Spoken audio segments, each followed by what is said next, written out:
بسم اللہ الرحمن الرحیم۔ السلام علیکم۔ روزانہ واقعات سننے کے لیے اس چینل کو سبسکرائب کریں۔ حضرت عمر رضی اللہ عنہ نے مجاہدین کی صحت کا خیال رکھنے کے لیے حضرت سعد بن ابی وقاص رضی اللہ عنہ کو حکم دیا کہ کوئی ایسا خطہ تلاش کرے جس میں خشکی اور نمی ایک جیسی ہو۔ حضرت سعد بن ابی وقاص رضی اللہ عنہ نے اپنے دوسرے سالاروں سے مشورہ کرنے کے بعد کوفہ کو منتخب کر لیا اور اسی وقت کوفہ کو روانہ ہو گئے۔ وہاں انہوں نے ایک بلند جگہ منتخب کی اور حکم دیا کہ یہاں مسجد کی تعمیر شروع کی جائے۔ ایک تیر انداز کو مسجد کی جگہ کھڑا کر کے کہا گیا کہ وہ چاروں طرف ایک ایک تیر پھینکے۔ جب تیر پھینکے گئے تو آپ نے حکم دیا جہاں جہاں تک تیر پہنچے ہیں اس تمام جگہ کا بازار اور آبادی بنا دی جائے۔ مسجد کے قریب ہی ایک بہت خوبصورت مکان تعمیر کیا گیا جس میں بیت المال کی تعمیر بھی شامل تھی۔ اس عمارت کا نام قصر سعد رکھا گیا۔ چند ہی برسوں میں یہ بستی بہت ہی خوبصورت اور شان والی ہو گئی، یہاں تک کہ کوفہ کو ہی اسلامی سلطنت کا دارالخلافہ بنا دیا گیا۔ حضرت سعد بن ابی وقاص رضی اللہ عنہ مدائن سے کوفہ منتقل ہو گئے اور نئے مکان میں رہنے لگے، لیکن یہاں شور و غل اتنا ہوتا تھا کہ حضرت سعد بن ابی وقاص رضی اللہ عنہ پریشان ہو گئے۔ انہوں نے معمار کو بلا کر کہا کہ مجھے اس شور و غل اور ہنگامے سے نجات دلاؤ، اس شور و غل کے لیے میرے گھر کے دروازے بند کر دو۔ معمار نے اس مکان میں کچھ ایسے اضافے کیے کہ یہ چھوٹا سا ایک محل بن گیا۔ اس کے آگے معمار نے مضبوط اور ایک نہایت خوبصورت دروازہ لگایا جو بند ہوتا تھا تو ذرا سا بھی شور و غل اس کے اندر نہیں آتا تھا۔ ایک بار وہاں سے کوئی شخص مدینہ منورہ آیا اور امیر المومنین سے ملا۔ کوفہ کے متعلق بات چلی تو اس شخص نے امیر المومنین حضرت عمر رضی اللہ عنہ کو بتایا کہ امیر لشکر حضرت سعد رضی اللہ عنہ نے محل جیسا مکان تعمیر کروایا ہے اور اس کے سامنے ایک محل جیسا دروازہ لگایا ہے۔ حضرت عمر رضی اللہ عنہ نے یہ بات سنی تو ایک صحابی محمد رضی اللہ عنہ بن مسلمہ کو بلایا اور حکم دیا کہ ابھی کوفہ روانہ ہو جاؤ، سعد کے مکان کے دروازے کو بغیر پوچھے آگ لگا دینا اور پھر یہ خط اسے دے دینا اور وہیں سے واپس آ جانا۔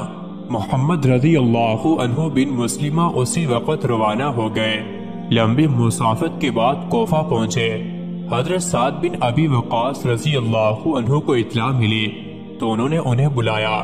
وہ حضرت سعد رضی اللہ عنہ کے گھر گئے لیکن اس کے اندر جانے سے انکار کر دیا۔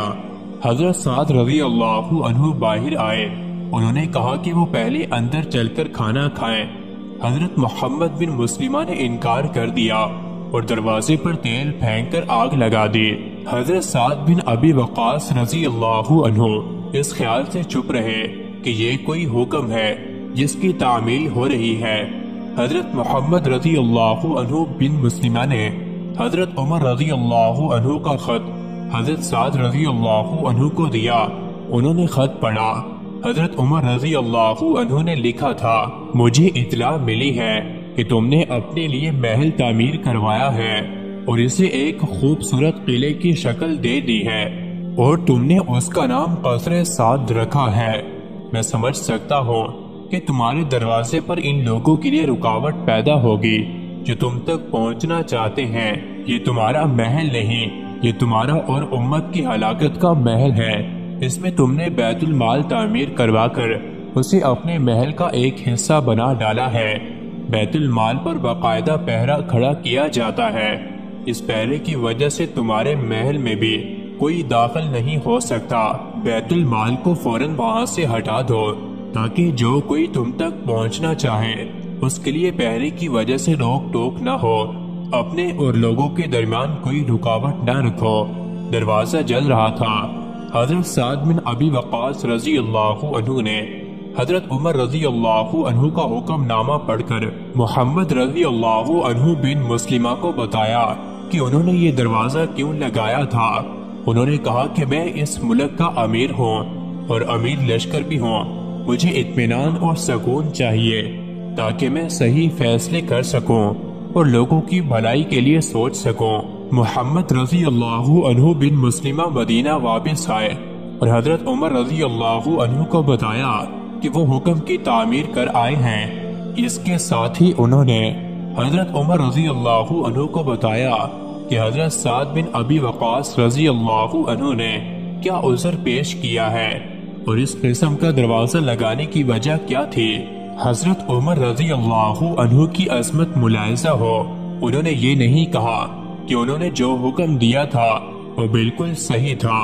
انہوں نے محمد رضی اللہ عنہ بن مسلمہ سے کہا کہ انہیں یہ عذر قبول کر لینا چاہیے تھا، اندھا دھند حاکم کے حکم کی تعمیل نہیں کرنی چاہیے۔ حضرت عمر رضی اللہ عنہ نے کہا اگر تم نے اپنی آنکھوں سے کوئی اور صورتحال دیکھی تھی اور اس کی صحیح وجہ تمہیں معلوم ہو گئی تھی تو تم میں اتنی سوچ اور اتنی جرت ہونی چاہیے تھی کہ میرے حکم کی تعمیل نہ کرتے۔ حضرت عمر رضی اللہ عنہ نے اسی وقت حضرت سعد بن ابی وقاص رضی اللہ عنہ کو پیغام بھیجا کہ انہوں نے جو عذر اور جو وجہ بتائی ہے وہ قبول کی جاتی ہے اور وہ اپنا مکان پہلے کی طرح رہنے دیں۔ یہ تھا مسلمانوں کا کردار جس نے انہیں عراق اور شام سے رومیوں اور فارسیوں کا صفایا کرنے کی طاقت دی، اور انہوں نے وہاں ایسی حکومت قائم کی کہ وہاں کے لوگ جوک در جوک اسلام قبول کرتے چلے گئے۔ مزید ایسی ہی ویڈیوز کے لیے چینل کو ضرور سبسکرائب کریں۔